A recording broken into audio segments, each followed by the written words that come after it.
രാജ്യം സംബന്ധിച്ചുള്ള സ്വയം വിമർശനപരമായ പരിശോധന കഴിഞ്ഞ 3 ദിവസങ്ങളിലായി സെക്രട്ടേറിയറ്റും അതുപോലെ സംസ്ഥാന കമ്മിറ്റിയും വിശദമായിട്ട് പരിശോധിച്ചിട്ടുണ്ട്. ആ പരിശോധന കൊണ്ട് മാത്രം റിവ്യൂ പൂർണ്ണമാവും എന്നുള്ളതല്ല ഞങ്ങൾ കണ്ടത്. ഇന്ന് മുതൽ ജില്ലാ കമ്മിറ്റികൾ, ജില്ലാ സെക്രട്ടേറിയറ്റ് ഇന്ന്, നാളെ ജില്ലാ കമ്മിറ്റി, മറ്റന്നാളും ജില്ലാ കമ്മിറ്റി, ഈ പരാജയവുമായിട്ട് ബന്ധപ്പെട്ട മുഴുവൻ കാര്യങ്ങളും തുറന്ന ചർച്ച പാർട്ടിക്കകത്ത് നടത്തി കൃത്യമായ കാഴ്ചപ്പാടിലേക്ക് എത്തണം എന്നാണ് ഞങ്ങൾ കണ്ടത്. വലിയ പരാജയമാണ് കേരളത്തിൽ ഇടതുപക്ഷ ജനാധിപത്യ മുന്നണിക്ക് ഉണ്ടായിട്ടുള്ളത്. അതിന് നിരവധി കാരണങ്ങളുണ്ട്. ആ കാരണങ്ങളെല്ലാം പരിശോധിച്ച് ആവശ്യമായ തിരുത്തൽ നടപടികളിലേക്ക് പാർട്ടി ഒന്നടങ്കം ഒറ്റക്കെട്ടായി മുന്നോട്ടേക്ക് പോകും. കേരളത്തിലെ ഇടതുപക്ഷ സ്വാധീനം ചില മാധ്യമങ്ങൾ പറയുന്നത് പോലെ അതിൻ്റെ അവസാനത്തിലേക്ക് എത്തിയിരിക്കുന്നു എന്ന് പറയുന്നതിനോടൊന്നും ഞങ്ങൾക്ക് യോജിപ്പില്ല. നല്ല നിലയിൽ സംഘടനാ പരിശോധനയും തിരുത്തലും ആവശ്യമുള്ള പാർട്ടി ഇടപെടലും നടത്തി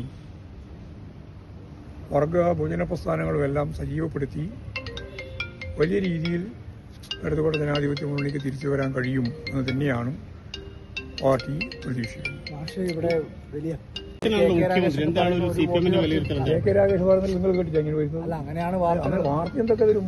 വാർത്ത നോക്കിയിട്ട് മാത്രം നമുക്ക് എന്തെങ്കിലും പറയാൻ പറ്റും? അല്ല, ഞങ്ങൾ പരാജയം അംഗീകരിച്ചല്ലോ. സ്വാഭാവികമായിട്ടും പുതിയ ഗവൺമെന്റ് വരാൻ പോവാണ്.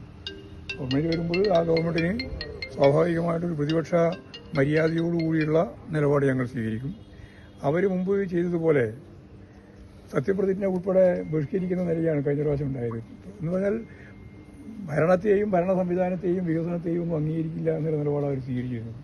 ഞങ്ങളുടെ നിലപാട് സ്വീകരിക്കില്ല. അതുകൊണ്ട് ക്രിയാത്മകമായ ഒരു പ്രതിപക്ഷം എന്ന രീതിയിലാണ്. ശരിയായതിനെ പൂർണ്ണമായിട്ട് അംഗീകരിക്കും, തെറ്റായതിനെ ശക്തിയായ രീതിയിൽ വിമർശിക്കും.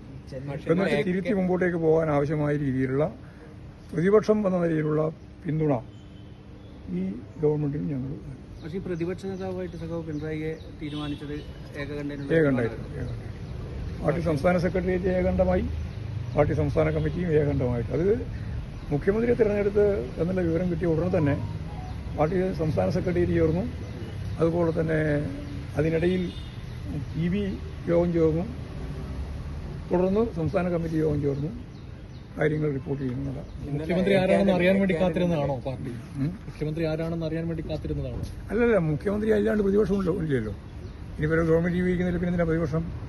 അല്ല, പറഞ്ഞ മനസ്സിലായില്ലേ? അതായത് അതേ വന്നപ്പോൾ തന്നെ പ്രതിപക്ഷം വരും, പ്രതിപക്ഷ നേതാവ് വരും. മുഖ്യമന്ത്രി നോക്കിയിട്ടിരുന്നില്ല.